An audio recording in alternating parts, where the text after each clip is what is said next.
यीशु मसीह ने कहा है कि तुम जगत की ज्योति हो। उसका मतलब है कि तुम रास्ता दिखाओगे। एक प्रेयर पॉइंट जो पूरी चर्च और जितने सुनने वाले लाखों लोग सुनते हैं इस मीटिंग को, वो जब भी आज के बाद आप प्रार्थना करने के लिए बैठेंगे तो इस चीज के लिए प्रार्थना करें कि जो इंडिया में फूड, जो खाना है, उस पर जो पेस्टिसाइड्स हैं, उस पर जो केमिकल्स हैं, उस पर जो मिलावट है, परमेश्वर उसे दूर करे। ओके। आगे होता था, पहले क्या होता था कि हाँ, किसी की पर्सनल कोई दुकान है छोटी सी, उसने दूध में डिटर्जेंट मिला दिया, कुछ ऐसी गड़बड़ कर दी। अब तो ये न्यूज़ आ रही है कि बड़ी बड़ी फैक्ट्रीज, बहुत बड़े बड़े नाम हैं जिनके, वो भी उन चीज़ों में मिलावट कर रहे हैं। लेकिन मुझे नहीं मालूम कि इंडिया के लोग क्या, हम लोग क्या कर रहे हैं, हमारे पॉलिटिशियंस क्या कर रहे हैं, हम लोग क्या कर रहे हैं। कोई इस पर ध्यान नहीं है, कोई किसी का मन नहीं है। अगर आप न्यूजीलैंड में, मैं जब वहां रहा हूं 20 दिन, वहां 20 दिन बिताने के बाद आपकी बॉडी पे नजर आता है कि आप 20 दिन कहीं लगा के आए हो अच्छी जगह पे। इंडिया में क्या हो रहा है जी, ये फरवरी का महीना है जी, आधों को बुखार होगा चर्च में, आधों को खांसी होगी। क्या हो रहा है? मौसम चेंज हो रहा है। आप दुनिया में कहीं भी चले जाओ, मौसम चेंज होने से कोई भी बीमार नहीं होता, लेकिन इंडिया में लोग हो रहे हैं बीमार। एक्चुअली ये मौसम चेंज नहीं है, यहाँ की हवा, यहाँ का पानी, यहाँ का खाना, आपका दूध, आपकी सब्जियां, सारा कुछ केमिकल के नीचे है। तो अब यहां से छोड़ के तो जा नहीं सकते आप लोग। और हम अपने बच्चों को क्या दे के जा रहे हैं आने वाले समय में? बीमारियां, इन्फेक्शंस। तो जब भी आप प्रार्थना करने के लिए बैठें, इस चीज के लिए प्रार्थना करें कि लॉ बने, कानून बने, एक सिविक सेंस इंडियन लोगों में आए कि जितने भी पेस्टिसाइड्स हैं, जितने केमिकल्स हैं, टीके लग रहे हैं सब्जियों को, खानों को, फ्रूट्स को, परमेश्वर उन्हें बंद करे ताकि आपके बच्चे एक अच्छा जीवन जी सकें। और ये सीरियस प्रेयर है। नहीं तो हर 2-3 महीने में इन्फेक्शन, 2-3 महीनों में खांसी, जुकाम, बुखार, ये हम लोगों के लिए आम दिनचर्या बन गया है। और कोई भी इससे बच नहीं सकता क्योंकि हम सब एक ही माहौल में रह रहे हैं।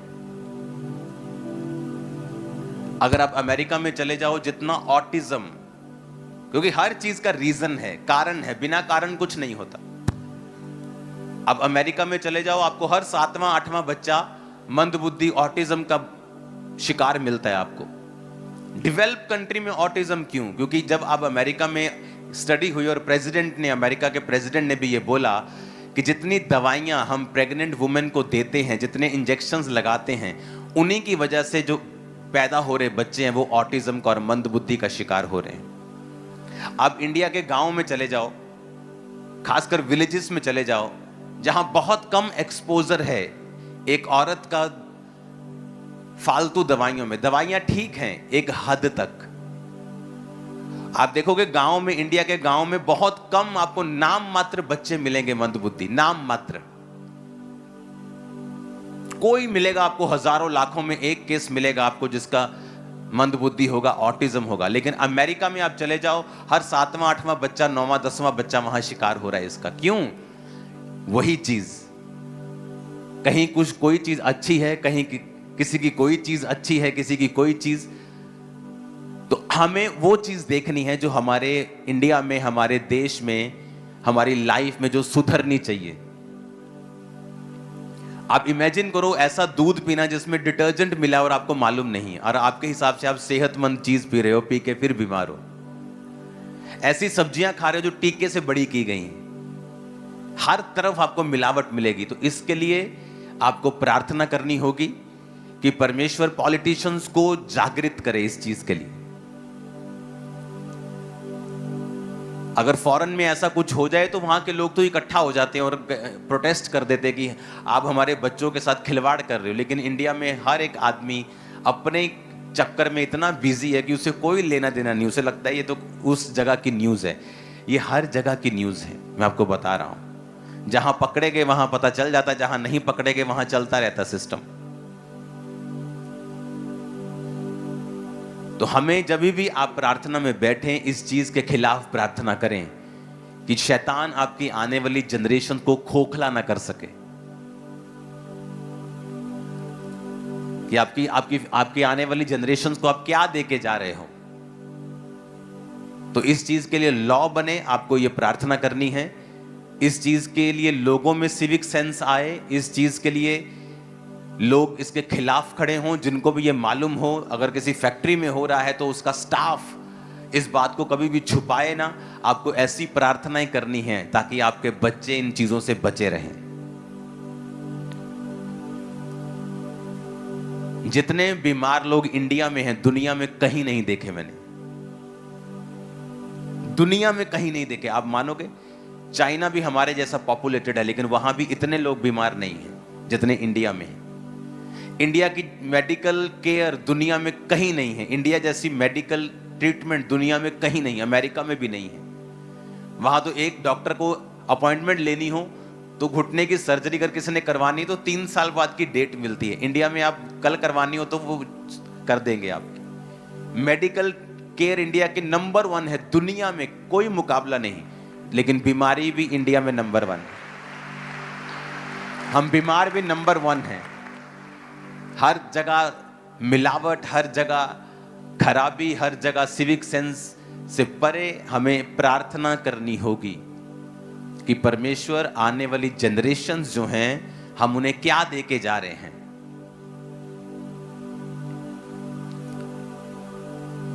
इंडिया में जितनी फसलों के ऊपर पेस्टिसाइड्स और केमिकल यूज होते हैं, स्टडी बताते हैं अगर आप आधा चम्मच कोई ऐसे पाउडर खा जाओ जो केमिकल है तो आपकी बॉडी में असर तक नहीं होता। आपकी बॉडी इतना हैबिचुअल हो चुकी है उस जहर की। और फॉरेन के लोग जब यहां पे आते हैं, आप उनको पूछ के देखो, पहले हफ्ते उनका पेट खराब होता है फॉरेन के लोगों, इंडिया में आने के बाद। आप चले जाओ फॉरेन, आपको कुछ नहीं होता। लेकिन जैसे ही फॉरेनर्स इंडिया में आते हैं, मैं मुझसे मिलने के लिए हर वीक फॉरेन से लोग आते हैं, हर वीक। उनमें से 25-20% हॉस्पिटलाइज्ड होते हैं आते ही कि मेरे बेबी का पेट खराब हो गया, इसको ड्रिप लगवानी पड़ी। ये एक सीरियस इशू है जिसके लिए हमें सबको, जब अपनी पर्सनल प्रार्थनाओं में हम जाएं तो परमेश्वर के सामने ये प्रार्थना करें कि यहां का पानी, यहां की हवा बची रहे। ऐसे लॉ बने जो केमिकल, ऐसे केमिकल जो आपकी फसलों के ऊपर जा रहे हैं, फॉरेन में बैन है। कई फसलें यहां की हैं जो फॉरेनर लोग लेते भी नहीं, सरकारें मना कर देती, ये वाली फसल हम नहीं लेंगे। Reason chemicals. आपको प्रार्थना करनी होगी क्योंकि इंडिया में ऐसी चीजें हैं जो बेस्ट हैं, दुनिया में कहीं नहीं है। तो अब वो भी चीजें आ जाएं जो हमें चाहिए और जरूरी हैं। आमीन। और मेरा बिलीव है जितने लोग आज आप इस मैसेज को सुन रहे हो, आप लोग पर्सनल प्रेयर्स में इसे रखोगे। अगर आप किसी पॉलिटिशियन के साथ काम करते हो, आप उन्हें ये कन्विंस करोगे कि वो ये मुद्दे उठाएं बार बार और इसके लिए स्ट्रॉन्ग लॉज बनाएं, स्ट्रॉन्ग उनको बॉडीज बनानी चाहिए ऐसी। अगर आप किसी पॉलिटिशियन के साथ काम करते हैं, आप सरकार में हैं, आप किसी तरह से इस चीज को इन्फ्लुएंस कर सकते हैं, तो प्लीज इसे कीजिए अपने बच्चों के लिए, इंडिया के फ्यूचर के लिए,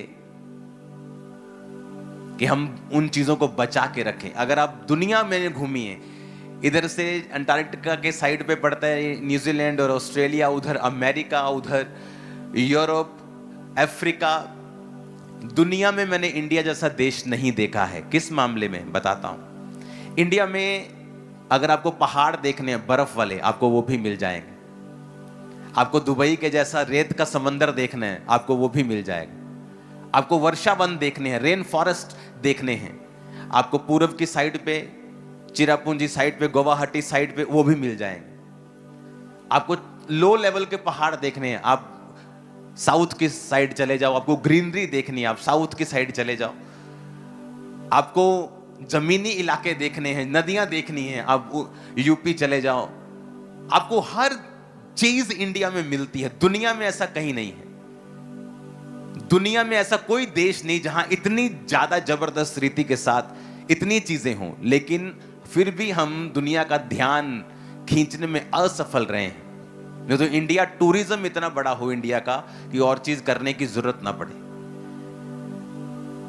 आज दुबई जो है वो टूरिज्म से पैसा ज्यादा कमाता है, अपने रियल स्टेट से ज्यादा कमाता है, तेल से कम कमा रहा है अभी वो। हमें ये प्रेयर करनी है कि ऐसे माहौल बने, ऐसे लॉ बने, ऐसे सिस्टम बने, ऐसी क्लीन चीजें परमेश्वर ऐसी खड़ी करे, पॉलिटिशियंस के दिल में बोझ को डाले इस बात के लिए। इंडिया जैसा कोई देश नहीं होगा, मैं आपको बता रहा हूं। Blessed country.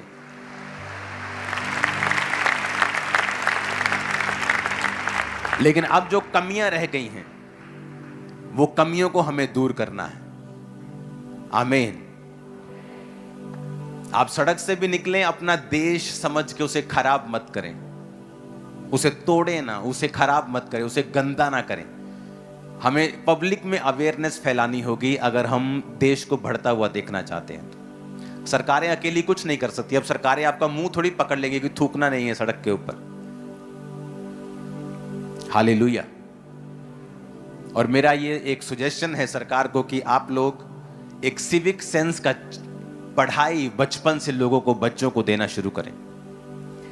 लड़कियों को सेल्फ डिफेंस और लड़कों को नैतिक शिक्षा देना शुरू करें। शुरू से ही स्किल डेवलपमेंट करना शुरू करें।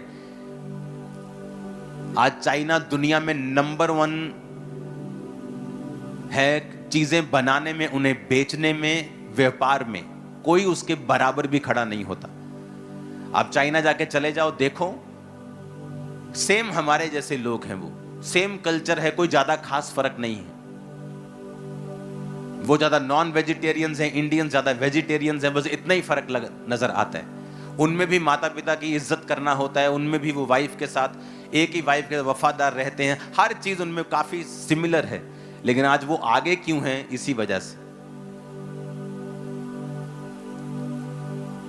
तो ये हमारे देश का मुद्दा नहीं, आपका पर्सनल मुद्दा है। आज से प्रार्थना में से रखना है स्ट्रॉन्ग, वेरी स्ट्रॉन्ग। हर टाइम इसे प्रेयर में रखना है कि परमेश्वर हमारे देश में सिविक सेंस बढ़े। यहां का मौसम, यहां के पानी को, यहां की चीजों को तू खराब होने से बचा।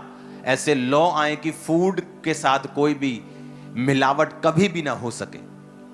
लोगों के अंदर ऐसा डर खौफ आए और लोगों के अंदर ऐसी बुद्धि आए कि आज तुम किसी को खराब कर रहे हो, कल कोई तुम्हें खराब करेगा, तुम्हें पता भी नहीं होगा। एक आदमी नशा बेचता था। उसे लगा कि पहले उसकी केमिस्ट की दुकान थी तो थोड़े बहुत पैसे बचते थे, घर चल रहा था, 20-25 हजार मिल रहा था। फिर किसी ने सलाह दे दी कि ये बेचा कर कैप्सूल। फिर उसने देखा यार इससे तो पैसे ही बड़े बचते हैं। फटाफट नशेड़ी लड़के आ रहे हैं, फटाफट ले जा रहे हैं, फटाफट 30 रुपए की चीज 150-150 में बिक रही है। इसके जैसा धंधा ही नहीं है। अमीर होता गया, बेचता गया, बेचता गया, बेचता गया। और एक दिन उसके अपने एक लौते बेटे को अटैक हुआ और वो पैरालाइज्ड हो गया और आज तक पैरालाइज्ड है। हील नहीं हुआ, मेडिसिन ने काम नहीं किया, कुछ भी ठीक नहीं हुआ। आप दूसरों के घरों को खराब करके ये एक्सपेक्ट नहीं कर सकते कि आपका अपना घर खराब नहीं होगा, क्योंकि वचन कहता है जो तुम बोवोगे वो तुम काटोगे। अब काटोगे तो जरूर ये, क्योंकि ये धरती का लॉ है, ये यूनिवर्स का लॉ है, ये परमेश्वर ने बनाया, इसको तुम रोक नहीं सकते। अच्छी चीजें बोवोगे अच्छी काटोगे, बुरी बोवोगे बुरी काटोगे। तो मेक श्योर आप अच्छी चीजें बो रहे हो अपनी लाइफ में, क्योंकि उसके बाद आपकी प्रार्थना करवाने से, उसके बाद आपके कुछ करने से, रोने से, करलाने से, गाली निकालने से परमेश्वर को तब भी हल नहीं होगा। अपने हाथों को उठाएंगे अपने देश के लिए। खुदा बाप हमारे अगुओं के अंदर ये बोझ पैदा कर कि वो मिलावट के अगेंस्ट ऐसे लॉ बनाए। हमारे देश के पानी को, हमारे देश की हवा को बचा खुदावन। हमारे देश की नदियों को बचा खुदाबंद, सारी मिलावटों को दूर कर खुदाबंद। ऐसे पेस्टिसाइड्स, ऐसे केमिकल्स जो हमारी फसलों पे यूज होते हैं और हमारी बॉडी के लिए अच्छे नहीं, खुदाबंद आने वाले समय में वो बैन हो जाएं।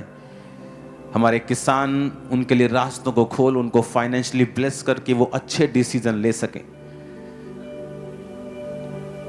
पूरी दुनिया में इंडिया के किसानों के जैसा कोई मेहनती नहीं है, सबसे कम पैसा इनको मिलता है। आपको प्रार्थना करनी, अपने हाथों को उठा के कि परमेश्वर हमारी सरकारों को किसानों के ऊपर मेहरबान कर, वो उन्हें सपोर्ट करें, बिना पेस्टिसाइड्स के फूड उगाने के लिए उन्हें इनकरेज करें। आने वाले समयों में खुदावंद हम इसमें बेहतरी देखने पाएं, हम इसमें आशीष को देखने पाएं। प्रभु यीशु मसीह के सामर्थी नाम में हम मांगते हैं, आमीन। ऊंचा यह आशीष हमारी है। चर्च अपने घुटनों पे आकर अपनी बाइबल को उठाओ और खुदा से कहो, आज जो कुछ मैं सुनने वाला हूं वो मेरे लिए है। फिर से कहो अपने हाथों को उठा के, सांसों का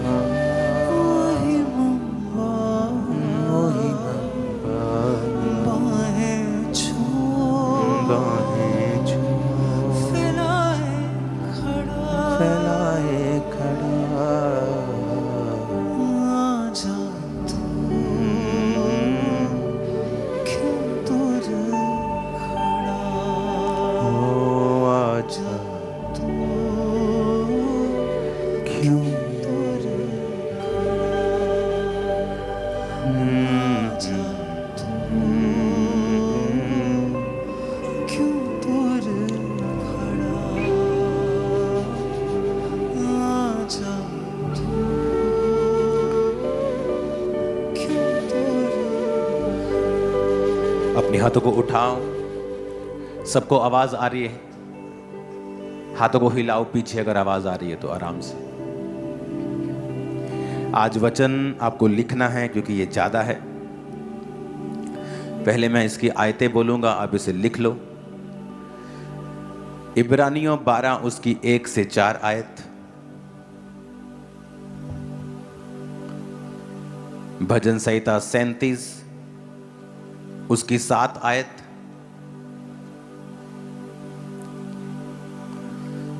मत्ती 6 उसकी 21 आयत, रोमियो 5 उसकी 3 से 4 आयत, भजन संहिता 46 उसकी 10 आयत, भजन संहिता 34 उसकी 1 आयत, मत्ती 6 उसकी 18 आयत, इब्रानियों 10 उसकी 24 आयत, याकूब 4 उसकी 6 आयत, यूहन्ना 14 उसकी 23 आयत, कुलस्सियों 3 उसकी 16 आयत, पहला थिस्सलुनीकियों 5 उसकी 17 आयत। आई थिंक बहुत कम लोगों के पास कॉपी पेन है, वो मेरी ओर देख रहे हैं कब मैं खत्म करूं।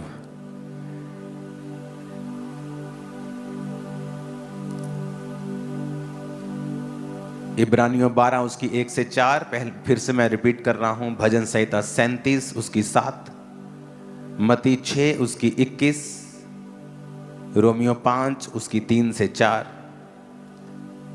भजन संहिता 46 उसकी 10 आयत, भजन संहिता 34 उसकी 1 आयत, मत्ती 6 उसकी 18, इब्रानियों 10 उसकी 24, याकूब 4 उसकी 6, यूहन्ना 14 उसकी 23, कुलस्सियों 3 उसकी 16, पहला थिस्सलुनीकियों 5 उसकी 17। यीशु मसीह ने बाइबल में एक एग्जाम्पल दी है। उसने कहा कि अगर तुम नए दाखरस को पुरानी मशकों में डाल दोगे तो पुरानी मशकें फट जाएंगी और दाखरस खराब हो जाएगा। उसके कहने का मतलब ये था कि अगर तुम्हें नई आशीष चाहिए लेकिन तुम्हारा जीवन जो है वो पुराना है, तो जब नई आशीष तुम्हारे जीवन में आएगी वो तुम उसे कंटेन नहीं कर पाओगे, ठहरा नहीं पाओगे और वो नाश हो जाएगी। जब नए दाखरस को पुरानी मशकों में डाला जाता था तो मशकें जो होती थी वो चमड़े की होती थी। तो जब नए दाखरस को डालते थे तो उसमें गैस बनती थी और पुराने जो मशकें होती थी वो टाइट होने की वजह से जब गैस बनती थी वो फट जाती थी और दाखरस खराब हो जाता था। तो जो दाख का नया रस होता था उसे नई मशकों में डालना पड़ता था, जो लचकीली होती थी कि जब गैस बने, जब वो फैले तो वो फटे ना। तो यीशु मसीह ने ये उनके टाइम की एग्जाम्पल उन्हें इसलिए दी थी कि आपको ये बात समझ आ सके कि अगर आपकी लाइफ में आपको ब्लेसिंग चाहिए, आपको अपने जीवन को न्यू करना होगा।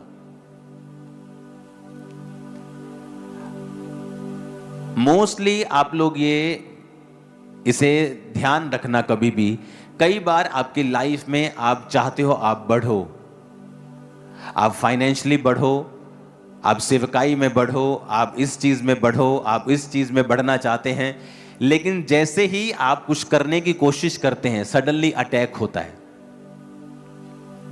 आप चाहते हैं मैं अपने घर को बनाऊं, जैसे ही आप घर बनाना शुरू करते हैं सडनली फैमिली में कोई प्रॉब्लम शुरू हो जाती है, वो पैसा फिर वहां लग जाता है। सडनली आप चाहते हैं कि मैं अपने बिजनेस को ग्रो करूं, जैसे ही आप ग्रो करना स्टार्ट करते हैं सडनली अटैक किसी और चीज से होता है, आप वो प्लानिंग को खत्म कर देते हो।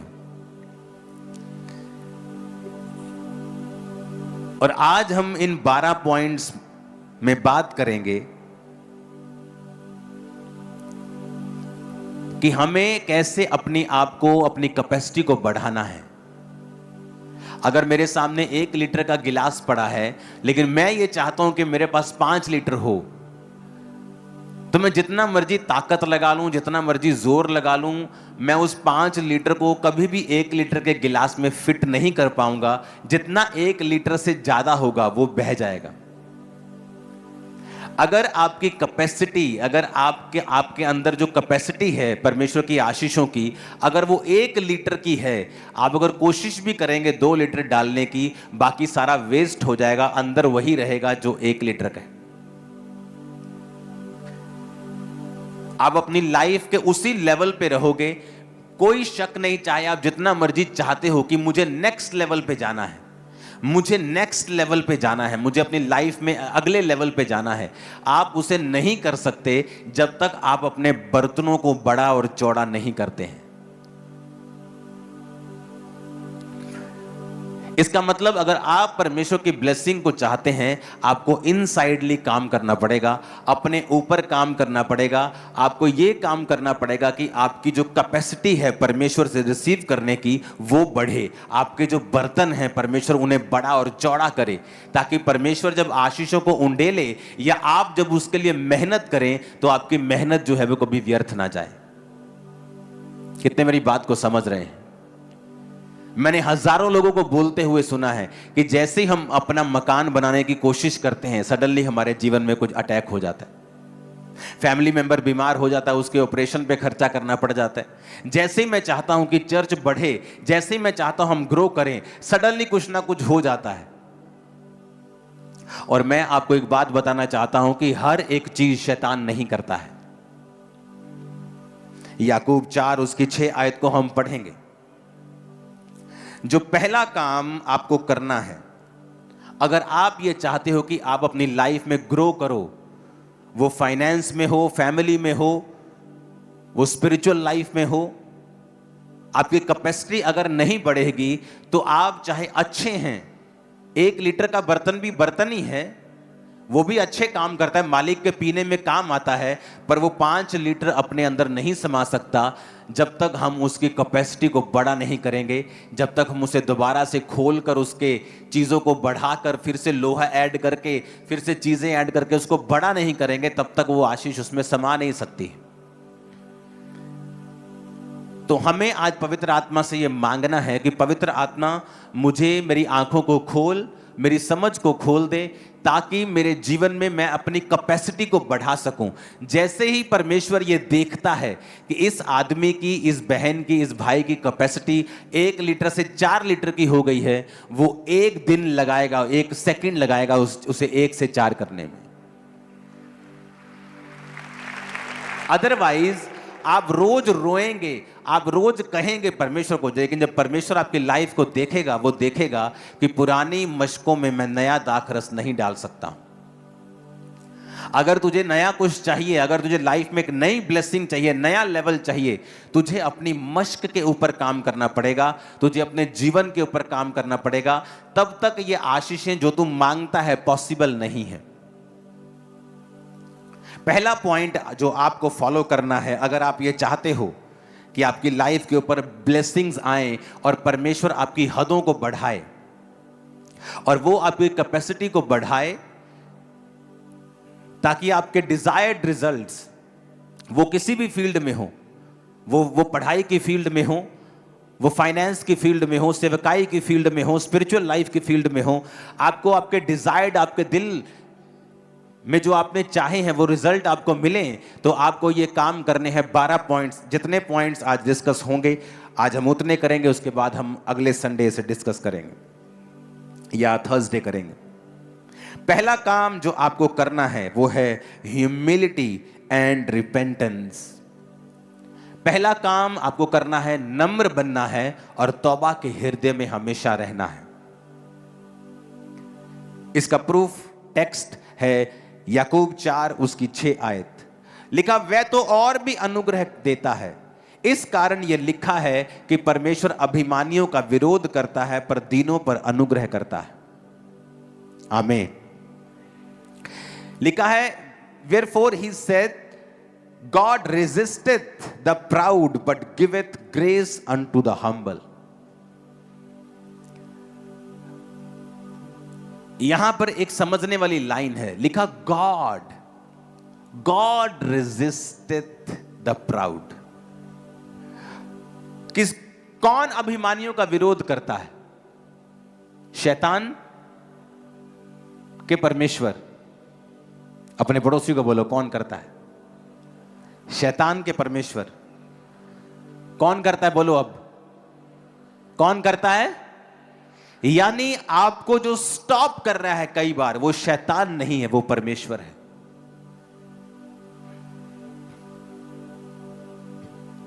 लिखा, वो अभिमानियों का विरोध करता है।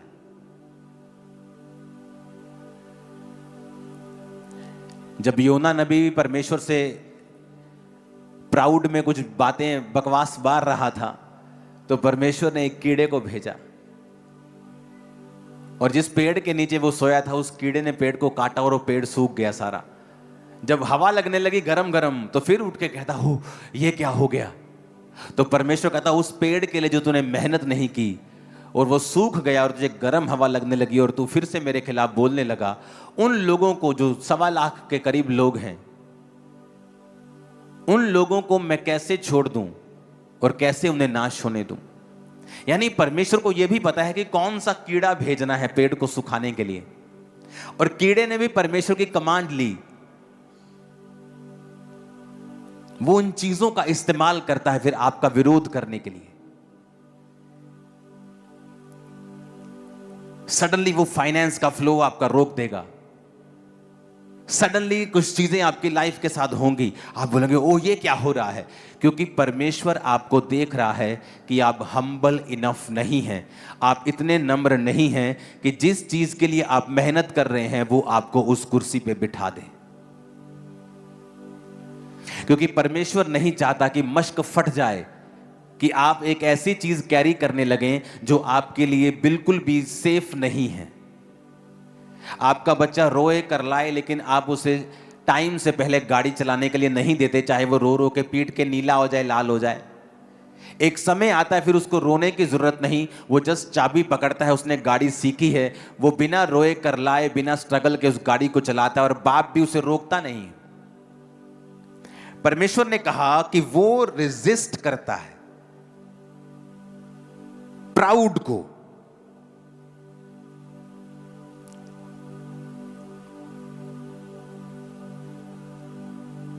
कि नहीं माफ करना अपनी दरानी नूं जाओ, इन्हें मेरे खिलाफ आ गल की सी। पैसे का प्राउड, घमंड, ज्ञान का, सामर्थ्य का,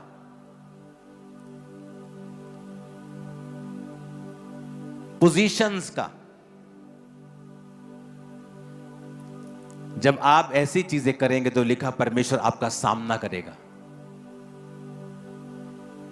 शैतान आपका सामना नहीं करेगा, परमेश्वर आपका सामना करेगा। पहला काम जो आपकी कैपेसिटी को बढ़ाता है और आपको दुनिया से अलग करता है, जो चीजें दुनिया बुजुर्गी में नहीं पा सकती, आप जवानी में उसे लेके बैठ जाएंगे परमेश्वर से। क्योंकि परमेश्वर उम्र नहीं देखता, वो आपके अंदर की, इनर मैन की उम्र देखता है। हो सकता है हमारे बीच में कोई 18 साल का लड़का बैठा हो और वो यहां बैठे 65 साल के व्यक्ति से ज्यादा आत्मा में बुजुर्ग हो, और यहां बैठा 80 साल का व्यक्ति आत्मा में बच्चा हो, यह भी हो सकता है। तो उम्र डिसाइड नहीं करती है कि आप आत्मा में कितने अच्छे हैं। आप वो सारी चीजें ले सकते हैं जो लोग बुजुर्गी में जाके भी उनको मिलती नहीं, आप उन्हें जवानी में हासिल कर सकते हैं। लेकिन आपको अपनी कैपेसिटी को बढ़ाना होगा, और आपको वो कैपेसिटी बढ़ाने के लिए आपको बाइबल के प्रिंसिपल्स, बाइबल के वचन जो परमेश्वर ने हमें हमारी ग्रोथ के लिए दिए हैं, हमें उन पर ध्यान लगाना होगा। अपने पड़ोसी को बोलो कि परमेश्वर अभिमानियों का सामना करता है। फिर से बोलो अपने पड़ोसी को, लेकिन दीनों के ऊपर अनुग्रह करता है।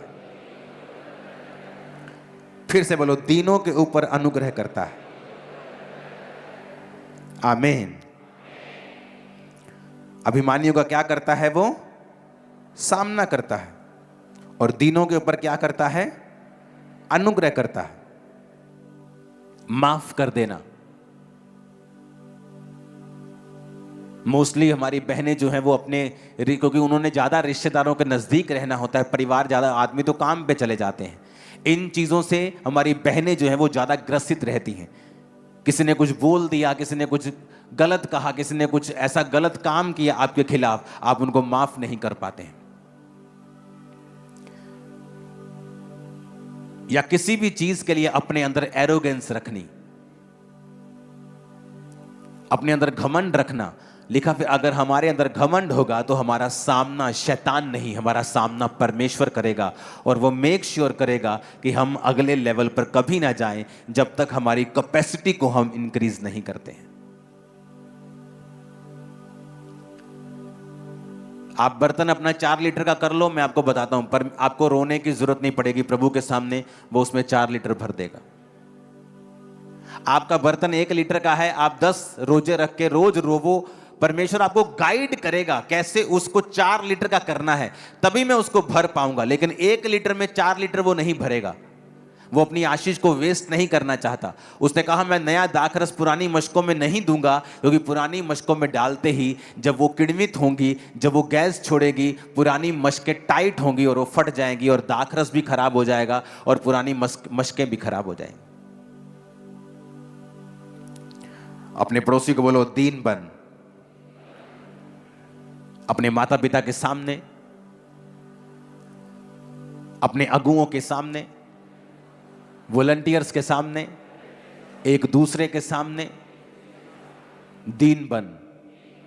ना तो अपने पैसों का, ना पोजीशंस का, ना सुंदरता का, ना पढ़ाई का, ना काबिलियत का, ना सामर्थ्य का घमंड कर, क्योंकि वो घमंडियों का सामना करता है।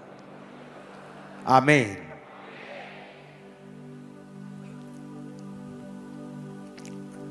क्योंकि सामना करने वाला तो परमेश्वर है, तो हमें उस परमेश्वर के हाथ से फिर कौन छुड़ाएगा? अगर तो सामना करने वाला शैतान हो तो हम उसका सामना करेंगे, तो बाइबल कहती है जब तू शैतान का सामना करेगा वो तेरे सामने से भाग जाएगा। लेकिन अगर सामना करने वाला ही परमेश्वर हो, ऐसे पाप जो हमने कन्फेस नहीं किए घमंड को दर्शाता है।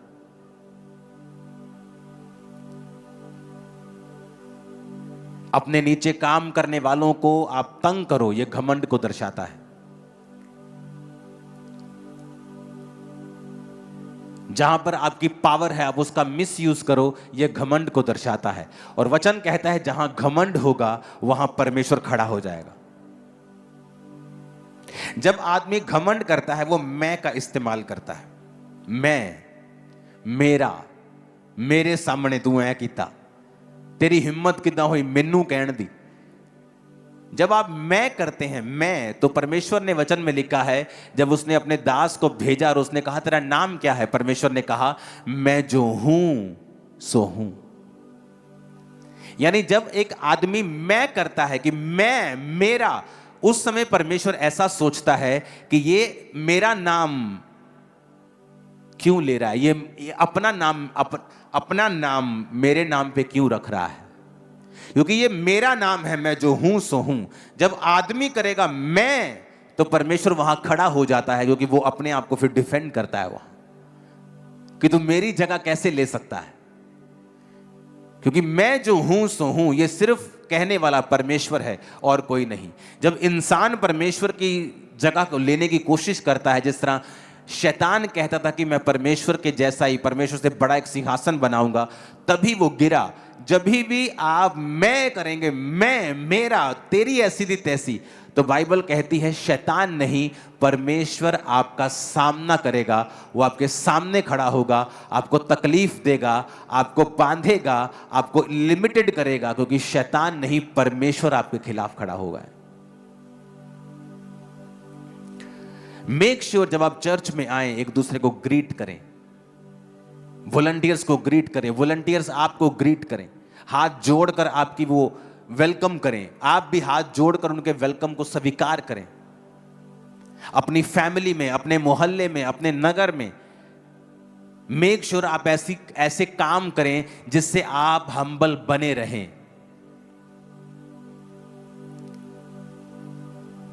कितने इन बातों को समझ रहे हैं?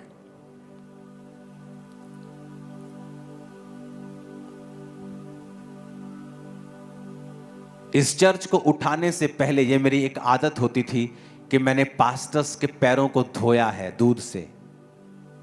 एक दो नहीं, लाइन्स, बिग लाइन। कई बार हम किसी के पैरों को जब धोते हैं, हम कहते हैं कि हमने पैर को धोया। मैंने हर पास्टर के पैर को धोया। हर आदमी आपको ये गवाही देगा जिसने मुझे 15 साल जो पहले मिला होगा। ऐसे कामों को जानबूझ के करें जिससे आप हम्बल बने रहें।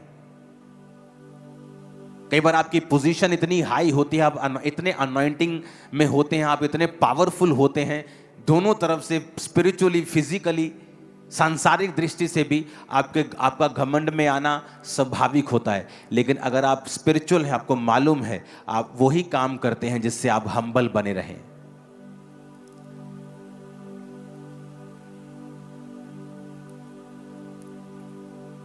चर्च के बाद जैसे मैं जूतियों की सेवा करने के लिए जाता था हमेशा। अब चर्च में अंदर एक जो जूता घर बन रहा है वहां मैं फिर सेवा करूंगा, क्योंकि वो कंट्रोल्ड है, वहां पे 4 दीवारी है। अब तो मैं करूंगा तो लोग वहां पे डिलीवरेंस के लिए आ जाएंगे, मुझे छोड़ेंगे नहीं। तो अब जब अंदर जूता घर बन रहा है वो कंट्रोल्ड इन्वायरमेंट में, फिर आपको मैं जूते की सेवा करता हुआ नजर आऊंगा। रीजन, मैं अपने आप को हम्बल रखना चाहता हूं ताकि मैं आगे बढ़ूं।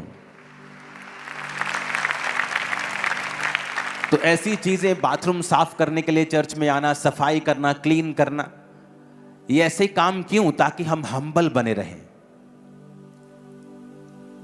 क्योंकि अगर हम हम्बल नहीं हैं तो परमेश्वर हमारा सामना करता है, शैतान नहीं। शैतान सामना करे आप जीत जाओगे, लेकिन अगर परमेश्वर आपका सामना करे आपको वेट करना पड़ेगा, आपको सफर करना पड़ेगा। आप कुछ नहीं कर सकते, आप कुछ नहीं कह सकते, आप भला बुरा कुछ नहीं बोल सकते, आपको साइलेंट रहना पड़ेगा, आपको वो सारा कोर्स लेना पड़ेगा, एक एक चीज आपको सहनी पड़ेगी। आप कुछ नहीं कर सकते, बोल के आप बिगाड़ सकते हो, परमेश्वर के खिलाफ सुधार नहीं सकते। तो परमेश्वर प्राउड लोगों का सामना करता है। मैं सामना कर, तूने कैसे कहा मैं, मेरा नाम है मैं जो हूं सो।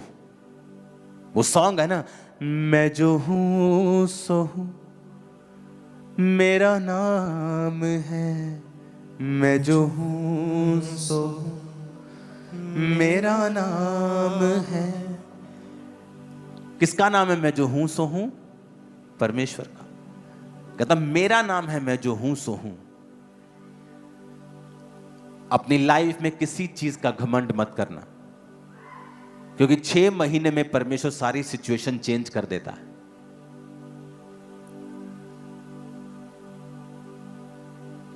हालेलुया। अपने हृदय को रिपेंटेंस मोड के ऊपर रखना, तौबा का हृदय रखना हर टाइम। यह भी दिखाता है कि आप हम्बल हैं। तो पहला पॉइंट आपने नोट किया। अब दूसरा पॉइंट, फेलोशिप करना और दूसरों की सेवा करना, खासकर उनकी जो मसीह के देह के अंग हैं। इब्रानियों 10 उसकी 24-25। प्रेम भले कामों में उकसाने के लिए हम एक दूसरे की चिंता किया करें। आगे पढ़ेंगे इसकी आयत को, अगर है आपके पास तो इसकी 25 आयत को भी निकालेंगे। भजन इब्रानियों 10 उसकी 24 आयत को हम फिर से पढ़ेंगे। और प्रेम और भले कामों में उकसाने के लिए हम एक दूसरे की चिंता किया करें। क्या कहता प्रेम के लिए और भले कामों के लिए उकसाने में। 25 आयत में लिखा है, फिर एक दूसरे के साथ इकट्ठा होना ना छोड़ें, जैसे कि कितनों की रीति है, परंतु एक दूसरे को समझाते रहें। ज्यों-ज्यों उस दिन को निकट आता देखें, त्यों-त्यों और भी अधिक ये किया करें। क्योंकि सच्चाई की पहचान प्राप्त करने के बाद यदि हम जानबूझकर पाप करते रहें, तो पापों के लिए फिर कोई बलिदान बाकी नहीं है। अपनी कैपेसिटी को अगर आप चाहते हो बढ़ाना, और मेरी बात ध्यान से सुनना, जिस दिन आपके बर्तन की, आपके जीवन की कैपेसिटी बढ़ गई, आपको मांगने की जरूरत नहीं होगी, ऑटोमेटिकली आप नेक्स्ट लेवल पे होंगे। नेक्स्ट लेवल, और वो नेक्स्ट लेवल मार्वलस है, वो ग्लोरियस है। वो आपकी लाइफ में नई ब्लेसिंग को लेके आएगा, आपकी लाइफ में नई सेटिस्फैक्शन को लेके आएगा, वो नई टेस्टिमनी को लेके आएगा। तो उसको लाने के लिए जो पहला पॉइंट आपने पढ़ा, उसके बाद दूसरा पॉइंट अब मैं पढ़ रहा हूं कि फेलोशिप करना यानी संगति करना। आप इंटरनेट के ऊपर संगति नहीं कर सकते। इंटरनेट पे संगति उन लोगों के लिए है जो नए हैं, जो एकदम से चर्च में नहीं आ सकते, अन्य जाति परिवारों से हैं। लेकिन आपके लिए परमेश्वर ने हुक्म दिया है, जो लोग मसीह में हैं, ये अगर तुम अपनी कैपेसिटी को बढ़ाना चाहते हो, then fellowship with each other and serve each other, कि एक दूसरे के साथ संगति करना। जैसे कि लिखा, कितनों की रीति है। क्या रीति है? कि जब लोग शनिवार के दिन इकट्ठा होते थे, शब्द के दिन, लेकिन यीशु मसीह के जी उठने के बाद संडे के दिन, फिर वो संडे के संडे इकट्ठा होते थे। तो पौलुस कहता था कि इकट्ठे होना जैसा कि हमारी रीति है, तुम किसी भी रीति से उसको ना छोड़ो। क्योंकि जब भी शैतान आपको पहली ग्रेस से गिराना चाहता है, वो ये चाहता है कि तुम्हारी कैपेसिटी कभी ना बढ़े, तुम एक जगह पे स्टक हो जाओ। तुम्हारा पानी 1 लीटर हो, फिर 1 लीटर को कैसे मैं कम करूं, वो इस चीज पे प्लान करता है। तो सबसे पहले वो तुम्हारी संगति को अटैक करता है। वो किसी भी तरह से करे, वो तुम्हें काम देना पड़े, तुम्हें ठोकर देनी पड़े, तुम्हें दुख देना पड़े, तुम्हें सुख देना पड़े, वो कुछ भी करके तुम्हारी संगति को इफेक्ट करता है। क्योंकि एक बार जब संगति इफेक्ट हो गई, तुमने परमेश्वर के उस वचन को ब्रेक किया, तो अब तुम उस कैपेसिटी में नहीं बढ़ सकते जो प्रभु चाहता है तुम बढ़ो। तो उसने कहा कि तुम प्रेम में और भले कामों में उकसाने के लिए एक दूसरे की चिंता किया करो। हम में से कितने लोग हैं जिसने कुछ भला करने के लिए एक दूसरे को उकसाया हो? हाँ, हमने पाप करने के लिए उकसाया जरूर होगा कि चलिए यार, कुछ नहीं होता यार। तो वचन जब टूटेगा तो कर्स लाइफ पे होगा और उसे कोई रोक नहीं सकता है। मेरे टाइम में यूथ मेरे साथ होता था, यही वचन सुनता था, इधर से सुनता था, इधर से निकालता था, और चर्च खत्म होने के बाद वही करता था जो उसके शरीर को अच्छा लगता था। आज आप उनकी जिंदगियां देखो, 15-20 साल बाद वो वही के वही हैं। और जो लोग आत्मिक थे, जो लोग स्पिरिचुअल थे, उन्हें टाइम लगा 10 साल, 12 साल, किसी को 7 साल, लेकिन वो कहीं अधिक ऊंचे लेवल पे हैं आज हर तरफ से। परमेश्वर ने क्या कहा कि एक दूसरे को सर्व करना है।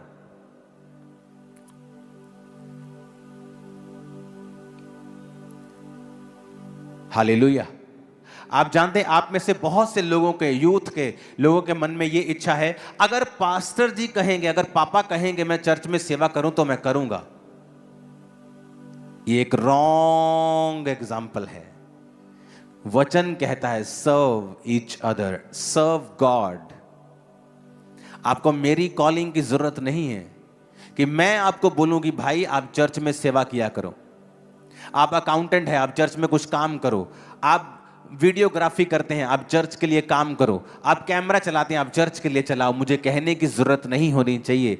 अगर आपको आपकी कैपेसिटी बढ़ानी है, मेक श्योर आप चर्च के कामों में जुड़े हुए हों सारे। आपकी जो भी पोजीशन है, आप फाइनेंशियली ब्लेस्ड हैं, मेक श्योर आप अपने टाइथ, अपने हदियों, अपनी ऑफरिंग से चर्च के कामों में सहयोग करें। आप गिफ्टेड हैं, मेक श्योर आपका वो वरदान परमेश्वर के और परमेश्वर के लोगों के काम आए। अपने पड़ोसी को बोलो, तेरे हर वरदान परमेश्वर के लिए काम आए। आमीन।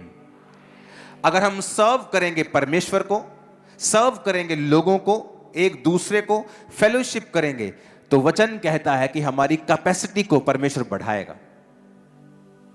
और यह प्रैक्टिकल होता है। मैं कई बार जब लोगों से मिलता हूं, सडनली मेरी जिंदगी में काम होता है, सडनली मेरी लाइफ में काम होता है। मुझे मालूम होता है, ओके मुझे अब ये करना है, मुझे इस तरफ से परमेश्वर ने मुझे अब ये एक तरह का साइन दिया है कि मुझे ये हिस्से को और मजबूत करना है। जब आप फेलोशिप करते हैं, परमेश्वर की ग्रेस आपके ऊपर आती है और वो आपकी कैपेसिटी को बढ़ाता है। ऊंची आवाज में कहो आमीन। अपने पड़ोसी को बोलो, फेलोशिप करो, संगति करो, सर्व करो एक दूसरे को। आमीन। ऊंची आवाज में, ऊंची आवाज में।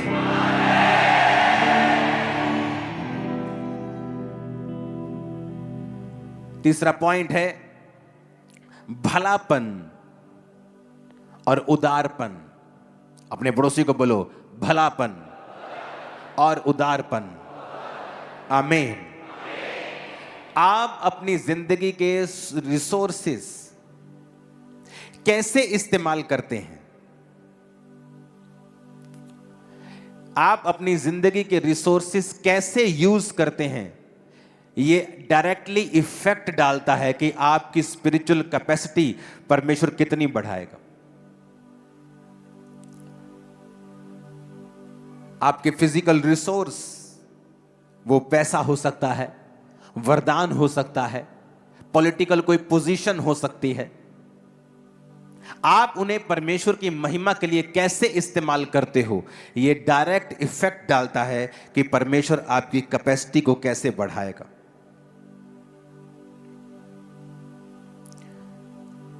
परमेश्वर ने कहा, मैं चीयरफुली जो गिव करता है, आनंद से देता है, मैं उससे प्यार करता हूं। ये नहीं कि हाँ बीच का अनाउंसमेंट हुआ है, मेरा दिल नहीं कर रहा लेकिन मुझे देना पड़ेगा, अनाउंसमेंट हुआ है। कहता वो तेरा दिया हुआ कभी भी काम नहीं आएगा। गॉड लव्स ए चीयरफुल गिवर।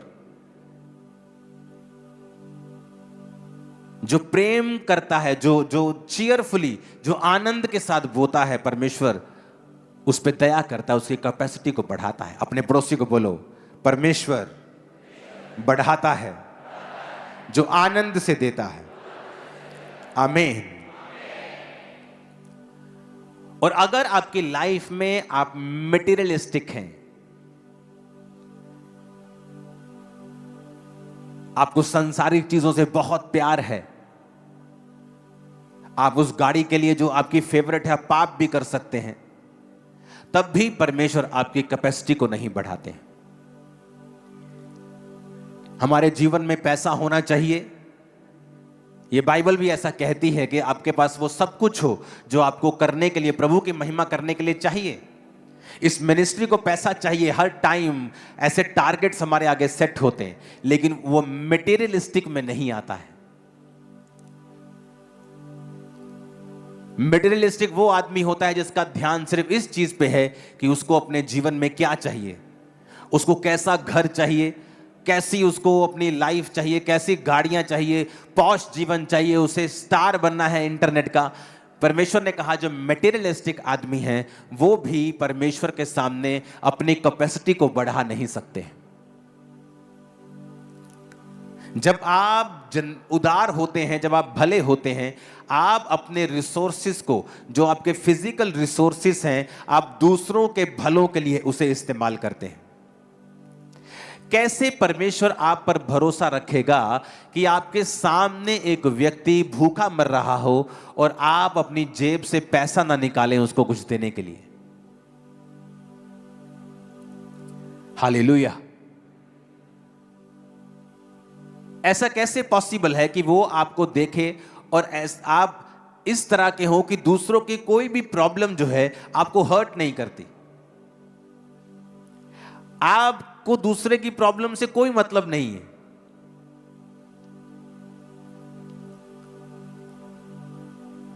कई बार मेरी वीडियो फीड पे ऐसे रैंडमली वीडियो जब आती हैं, कोई बीमार बोल रहा होता है कि मुझे हेल्प चाहिए, मैं नहीं देखता हूं उसका धर्म, सेम टाइम मैं उसका लिंक अपनी टीम से शेयर कर देता हूं कि जाओ इसकी हेल्प करके आओ, किसी को बताना मत। सेम टाइम, रात के 3 बजे हो, 2 बजे हो, सुबह के 10 बजे हो। उदारपन और भलापन, चाहे आपके पास लाखों रुपए देने की ताकत नहीं है, लेकिन कुछ तो ताकत है आपके पास। अपने हार्ट को अगर हम सख्त रखेंगे, सख्त आदमी बनेंगे अगर हम, तो तब भी परमेश्वर आप पर कृपा नहीं करते, वो आपकी कैपेसिटी को नहीं बढ़ाते हैं। जब दूसरे की प्रॉब्लम्स आपको मायने नहीं रखती हैं, वो आपको हर्ट नहीं करती हैं, जब दूसरे की मुश्किलें आपको दुख नहीं देती हैं, जब दूसरे के पेन आपको दुख नहीं देते हैं, इसका मतलब आप तैयार नहीं हैं अनलिमिटेड ब्लेसिंग्स के लिए।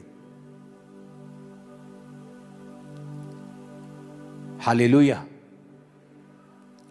अगर मेरी बुलाहट थोड़ी डिफरेंट किस्म की है, मुझे सिर्फ स्पिरिचुअल काम करने हैं, मैं इधर उधर नहीं जा सकता, लेकिन मैं आपको ये बता सकता हूं, अगर खुदा ने चाहा, मैं जानता नहीं क्या उसकी मर्जी है, अगर मैं हॉस्पिटल खोलूंगा तो सबसे बेस्ट और सबसे सस्ता हॉस्पिटल आपको खोल के दिखाऊंगा। मैं आपको बता रहा हूं, ये मेरे हार्ट में है, लेकिन मैं चाहता नहीं हूं कि मेरी कोई भी चीज मेरी स्पिरिचुअल लाइफ को, क्योंकि एंड में आप जो भी करते हैं, खोलते हैं, आपको मॉनिटर उसे करना पड़ता है, आपको उसे देखना पड़ता है, समय देना पड़ता है, और मेरा समय वही है जो मैं परमेश्वर को दे रहा हूं, ताकि स्पिरिचुअल लाइफ और आपकी स्पिरिचुअल लाइफ ग्रो करे और परमेश्वर का आत्मा मुझे डायरेक्ट मैसेज दे। ये भी मैसेज जो आप सुन रहे हो, डायरेक्ट परमेश्वर ने मुझे दिया, टॉपिक पॉइंट्स मैंने खुद तैयार किए। मैं आपको बता रहा हूं, परमेश्वर ने मुझे बताया कि इस विषय के ऊपर बात करनी है ताकि लोगों की कैपेसिटी बढ़े। हालेलुया। किसी को माफ ना कर पाना आपकी कैपेसिटी को कम रखता है। अब आप देख लो, आपने माफ करके आप अपने आप को आजाद कर रहे हो, अपने आप को चौड़ा कर रहे हो, अपने आप को बड़ा कर रहे हो। आप दूसरे को माफ नहीं कर रहे हो, आप अपने लिए रास्तों को साफ कर रहे हो।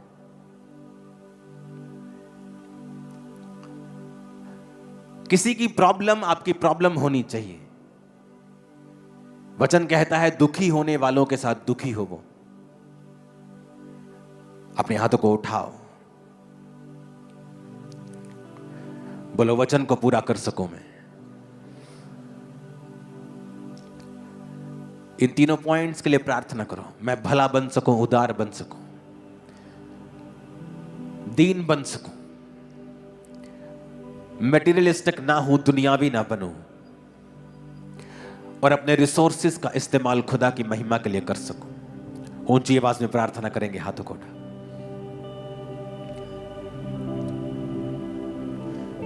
पाक खुदा मैनू पाक बना, पाक खुदा मैनू पाक बना, दर तेरे ते मेरी दुआ, दर तेरे ते मेरी दुआ। पाक खुदा मैनू पाक बना, पाक खुदा मैनू पाक बना, दर तेरे ते मेरी दुआ, दर तेरे ते मेरी दुआ। दे पवित्र आत्मा मैं गावांगा सना, दे पवित्र आत्मा मैं गावांगा सना, राह में पवित्र विच जहां, राह में पवित्र विच जहां, विच जहां, नूर तेरे नाल चमका सदा, दर तेरे ते मेरी दुआ, दर तेरे ते मेरी दुआ। छेती तू आजा रूए पुकारे, अपने हाथों को उठाओ। Thank you Jesus. बेड़ी ईमान वाली ला किनारे, बेड़ी ईमान वाली ला किनारे, तू ला किनारे। Thank you Jesus. अपने हाथों को उठाओ। चेहरे तेरे नू मैं वेखां सदा, चेहरे तेरे नू मैं वेखां सदा, दर तेरे ते मेरी दुआ, दर तेरे ते मेरी दुआ।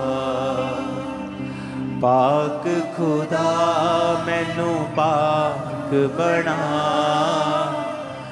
पाक खुदा मैनू पाक बना, दर तेरे ते मेरी दुआ, दर तेरे ते मेरी दुआ। अपने हाथों को उठाओ। आज जो कुछ मैं सुन रहा हूं,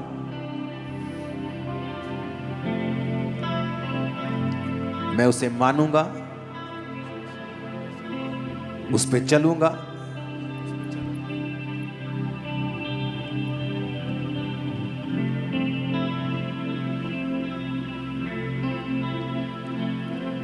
प्रभु यीशु मसीह के नाम में हम मांगते हैं। एक लास्ट पॉइंट आज का मैं आपको बताऊंगा, उसके बाद हम बाकी अगले हफ्तों में इसे डिस्कस करेंगे 12 पॉइंट्स को। चौथा पॉइंट जो आपके लिए है वो है फास्टिंग और सेल्फ डिनायल, रोजे रखना और अपने आप का इनकार करना। मत्ती 6 में इसकी उदाहरण परमेश्वर ने हमें दी है, ताकि तेरा पिता जो गुप्त में है उस तुझे उपवासी जाने, लोग नहीं। प्रार्थना के विषय में भी परमेश्वर ने कहा कि जब तू अपने प्रार्थना कक्ष में जाए तो कुंडी बंद करके अपने आप को डिस्कनेक्ट कर दे लोगों के साथ। परमेश्वर को रोज अपना फेस दिखाना, परमेश्वर के साथ रोज एक समय बिताना और ऐसी जगह के ऊपर जहां आप डिस्ट्रैक्ट ना हो, जहां और कोई व्यक्ति आपके साथ ना हो, वेरी इंपॉर्टेंट। सेल्फ डिनायल, अपने आप का इनकार करना। अगर आप अपने क्रूज को, बाइबल कहती है, आप रोज प्रतिदिन उठाकर परमेश्वर का पीछा नहीं करते हैं तो आप उसके चेले नहीं हैं। ऐसे बहुत से परमेश्वर के दास हैं जिन्होंने बड़ी बड़ी डिग्रियां हासिल की और परमेश्वर के पीछे चले और अपनी डिग्री को फाड़ा नहीं, और परमेश्वर की आत्मा ने कहा इसे फाड़ दे, लेकिन उन्होंने फाड़ा नहीं उसे। इसका मतलब हम अभी भी दोगले हैं, दो मने हैं कि अगर मैं इस चीज में कामयाब नहीं हुआ, सेवा में अगर नहीं बात बनी, तो दोबारा से नौकरी करूंगा। जब तक उस पास्टर ने उस डिग्री को फाड़ा नहीं, तब तक परमेश्वर ने उसे इस्तेमाल नहीं किया। ये सबके लिए नहीं है, खास कॉल्ड लोग जो एक काम के लिए बुलाए गए हैं, खासकर सेवा करने के लिए। और जब उसने अपनी डिग्री को फाड़ा, अपने आप का इनकार किया, एक मन हुआ, जिस तरह अलीशा ने अपने बैलों को मार कर लोगों में बांट दिया,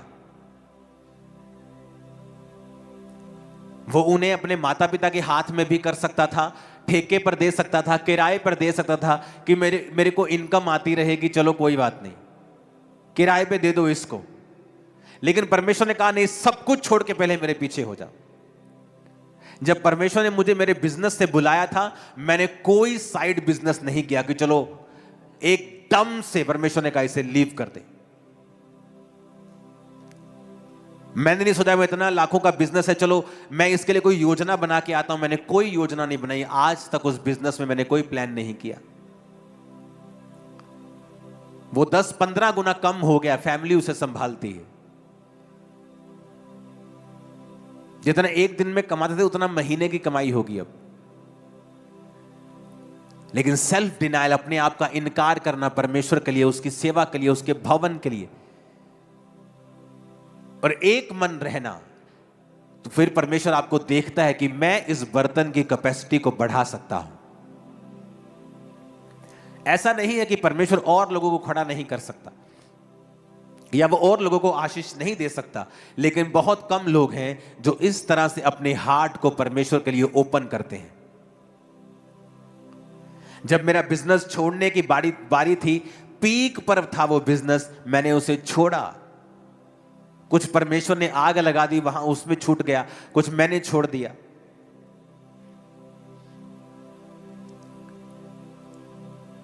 सेल्फ डिनायल कि जो परमेश्वर ने आपको करने के लिए कहा है, कई बार वो बोलता है आपको इस दोस्त को छोड़ दे, अपनी इस वाली संगति को छोड़ दे, इन लोगों की संगति मत कर। लेकिन हमें लगता है कि नहीं, वो क्या कहेंगे, मुझे क्या सोचेंगे, मेरे बारे में क्या सोचेंगे। इसका मतलब आप अभी तक सेल्फ डिनायल में नहीं हैं, अभी तक आपने अपना क्रूस नहीं उठाया है, अभी तक आप अपने आप के लिए मरे नहीं हैं। जब तक आप अपने आप के लिए नहीं मरे हैं, आप यीशु के चेले नहीं हो सकते हैं। वो मैं उसको प्रचार करने के लिए जाऊंगा तो वो मुझे कुछ कह देगा, आप अभी तक अपने आप के लिए मरे नहीं हैं। और मैं उसको प्रचार करने के लिए जाऊंगा, मेरी शिकायत करेगा, मेरा विरोध करेगा, मुझे पुलिस में दे देगा, अभी तक आप अपने आप के लिए मरे नहीं हैं। आप अपने आप से ज़्यादा प्यार करते हैं, परमेश्वर से कम। जब आप ऐसा करेंगे, आप खुले नहीं हैं कि परमेश्वर आपकी कैपेसिटी को बढ़ाए। ऊंची आवाज में कहो हालेलुया।